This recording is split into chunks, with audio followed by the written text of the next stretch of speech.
Panchkula police को बड़ी सफलता हाथ लगी है, जहां पुलिस ने फर्जी सीबीआई ऑफिसर बनकर लोगों को डरा धमकाकर पैसे मांगने वाले एक आरोपी को गिरफ्तार कर लिया है।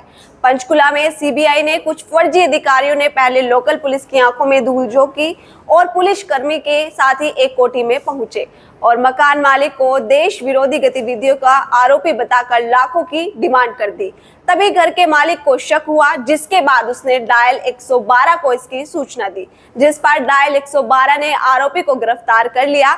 जिसके बाद पुलिस ने खुलासा किया है, उसे सुनकर आपके भी होश उड़ जाएंगे। ये रिपोर्ट आप देखिए। अब तक ये कहा जाता रहा है कि अपराधियों में कानून का कोई खौफ नहीं, लेकिन इस तरह की बातों और कहावतों को बदल लेना चाहिए, क्योंकि अपराधी न सिर्फ आम लोगों को अपना शिकार बनाते हैं, बल्कि पुलिस की आंखों में भी बड़ी चालाकी से धूल झोंकने का काम कर सकते हैं।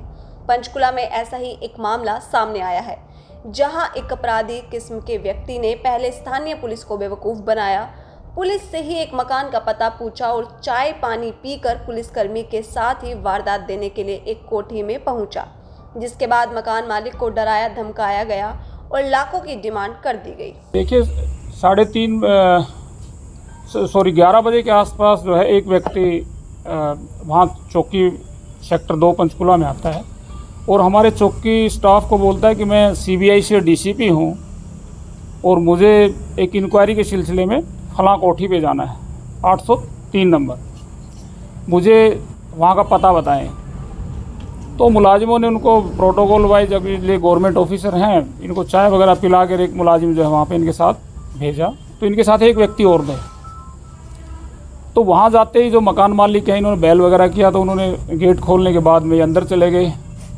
तो उनको बताया कि भाई मकान मालिक जो थे उनको कहते हैं कि आपके देश विरोधी गतिविधियों में आपकी संलिप्तता है, सीबीआई के आपकी बड़ी फाइल खुली हुई है, मैं उसका जाँच अधिकारी हूँ। और जो पुलिस कर्मचारी गए थे उनको बोले कि आप चौकी में जा सकते हैं। तो उसके बाद में उस मकान मालिक का ये कहना है कि इन्होंने मेरे से पूछा कि ये कोठी कब ली, किससे ली, आपके परिवार में कौन कौन है, रिश्तेदार कौन है, इस तरीके की सारी डिटेल्स जो इन्होंने ली। और उस व्यक्ति की, मकान मालिक की, इन्होंने A4 साइज़ के पेपर पे एक फ़ोटो दिखाई जो फ़ोटोकॉपी थी। तो उनका ये कहना है कि भाई मुझे डर लगा कि मैंने तो ऐसा कुछ नहीं किया कि तो सीबीआई की क्या इंक्वायरी या मेरे खिलाफ इस तरीके के वो हैं, कोई फाइल खुली हुई है। चलिए, इन्होंने काफ़ी डिटेल में बात करने के बाद वो बोले कि मैंने कहा डर के कि जी मैंने तो ऐसा कुछ नहीं किया, लेकिन इसके में समाधान क्या है।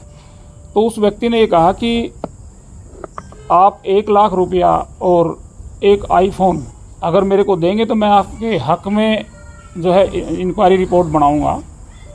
तो उस व्यक्ति को इनकी बातों में कुछ शक हुआ, मकान मालिक को। तो शक होने पर उन्होंने इनसे एक बहाना किया कि सर मुझे 2-3 घंटे का टाइम दीजिए, आप 2-3 घंटे का आप टाइम देंगे तो मैं इन चीज़ों को अरेंज करके आपको दे दूंगा और आप घर आ जाना। वो बोले ठीक है, हम तब तक एक दूसरी जांच है उस चीज़ को करके आ जाते हैं। तो उसके बाद जब ये करीब 3-3:15 बजे इनके घर फिर आए हैं, तो मकान मालिक ने ये कहा है कि मकान मालिक ने ये बोला है कि मैं चाय वगैरह बनवा देता हूँ, आप चाय पिए, तब तक आपको सामान दे देते हैं।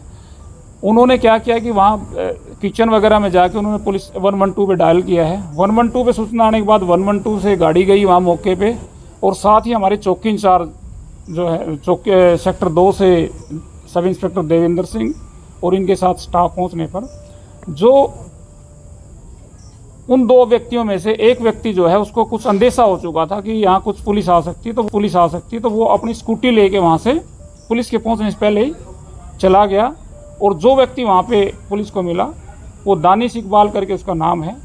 वो पहले इनको बोलते रहे मैं ये हूँ वो हूँ, बाद में उनको जो है पुलिस ने अच्छे कड़ाई से पूछताछ करने पे वो पता लगा कि वो कोई सीबीआई के अधिकारी नहीं है और वो एक चीट है। उन्होंने इम्पर्सनेशन करके और एक धोखाधड़ी से ठगी कर की नीयत से जो है उस मालिक के पास गए थे। फर्दर उस संबंध में जो है मुकदमा दर्ज कर रहे हैं और फर्दर इन्वेस्टिगेशन में पता लगेगा इस साजिश के पीछे कौन कौन है और जो इनका सहयोगी भागा है वो सहयोगी कौन है, और जो जिस स्कूटी से आया था वो स्कूटी वगैरह का भी नंबर हमारे पास। इतना ही नहीं, ये आरोपी अपनी चाल में कामयाब हो जाता अगर कोठी मालिक थोड़ी सतर्कता ना बरतता। वो तो मकान मालिक समझदार निकला। इस फर्जी सीबीआई अधिकारी की चिकनी चुपड़ी बातों में ना आकर उसने बहाना बनाया और पुलिस कर्मियों की आंखें खोलकर आरोपी को गिरफ्तार करवाया। मैं बब्बन जैदी कहाँ के रहने वाले? मैं कोठी नंबर 803 सेक्टर 2 पंचकुला में रहता हूँ अपने परिवार के साथ। आज आपके पास एक सीबीआई हाँ, अधिकारी बन के हाँ, इस सीबीआई के साथ इसके साथ एक आदमी और था, 2-3 चौकी से आए थे पुलिस मुलाजिम। इसने कहा जी मैं deputy commissioner CBI Danish Zaidi. मैंने जी हाँ बताइए। बोला आपकी इंक्वायरी करना आया हूँ। मैंने गेट खोला, इन्हें अंदर बिठा लिया। इन्होंने फ़ोन बुलाया, बोला जी एसीपी साहब। हाँ जी, बोला मैं कोठी पे पहुँच गया हूँ। ये बोलते तो मैं चारों तरफ से यहाँ पुलिस ने घेर रखा, 2 एसीपी खड़े हैं और इनसे पूछे कहाँ से आए। वो बोले जी हम 2 की चौकी से आए, पुलिस स्टेशन से। मैंने सर बताइए ऐसी क्या बात होगी आप सीबीआई की? तो कहते हैं उन्होंने पुलिस वाले बोला आप तो जाइए, अब मैं इंक्वायरी लिख लूँगा। इनके साथ एक आदमी ये रह गए। ये 11 बजे से मेरी कोठी के बारे में कोर्ट से केस चल रहे हैं, वो डिसाइड हो चुका है। शेयर होल्डर हैं हम 4। तो इन्होंने कोठी के बारे में लिखना शुरू करा, भी आप इस कोठी में कैसे रह रहे हो, क्यों रो रहे हो। मैंने इन्हें कोर्ट के बताया मैटर ये हम केस जीत गए, 4 शेयर होल्डर हैं और ये सारा कुछ बताते रहे। इन्होंने कहा अभी फिर चाय बनवाओ। मैंने चाय बनवाई, ठंडा पिलवाया। फिर कहते खाना खाना, हमने खाना भी बनवा दिया। उसके बाद फिर उन्होंने कहा फिर चाय पीनी, ठीक है जी। फिर ये मेरे बयान लिखते रहे, 1.5 घंटा सारी स्टेज लिखते रहे। जब इन्होंने बयान लिख लिए फिर बोलते हैं भी तुम्हें कोई सीबीआई का कमिश्नर वो बताया दुबे। कहता वो तुम्हें टांगने को फिर रहा है, आप 8 साल तक जमानत नहीं होने की। बताओ अगर मैं तुम्हारे हक में रिपोर्ट बनाऊँ तो क्या लिखोगे? मैंने कहा मेरे हक में क्या बनाओगे, मेरा तो कोठी से फैसला हो चुका है, कोर्ट में केस चल रहा है। तो बोलते नहीं मुझे बताओ पैसे कितने दोगे। मैंने भी मैं पैसे क्यों दूंगा। इन्होंने फिर अपने जो बाहर आदमी भेजा था अपने साथ, बोला इस कोठी की सारी मूवी बना, अंदर से बना, सारी बना। मेरी बेटी LLB कर रही है, उसको भी शक हुआ। उसने कहा पापा ये मूवी कैसे बना सकता है। फिर मैंने कहा तू फ़ोन कर बेटा पुलिस को, मुझे इस पर शक हो रहा। जैसे हमने इसे कहा तो इसका साथी तो भाग गया और फिर हमने इसको पुलिस को बुला लिया और इसको जो है पुलिस के हवाले कर दिया है। अब पुलिस इसकी जांच कर रही है कौन है क्या है ये। अब आप समझ सकते हैं अपराधिक किस्म के लोग कितने शातिर हो गए। पुलिस और कानून का खौफ होना तो छोड़िए, ऐसे शातिर बदमाश अब वारदात को अंजाम देने के लिए न सिर्फ पुलिस की आंखों में धूल झोंकने का काम कर रहे हैं, बल्कि अपना उल्लू सीधा करने के लिए पुलिस का इस्तेमाल भी कर रहे हैं। ये वारदात हर किसी के लिए एक सबक है, पुलिस के लिए भी और नागरिकों के लिए भी, क्योंकि पुलिसकर्मी भी इंसान है। अगर उनसे चूक हो तो नागरिकों की सतर्कता के कारण अपराधियों पर लगाम लगाई जा सकती है।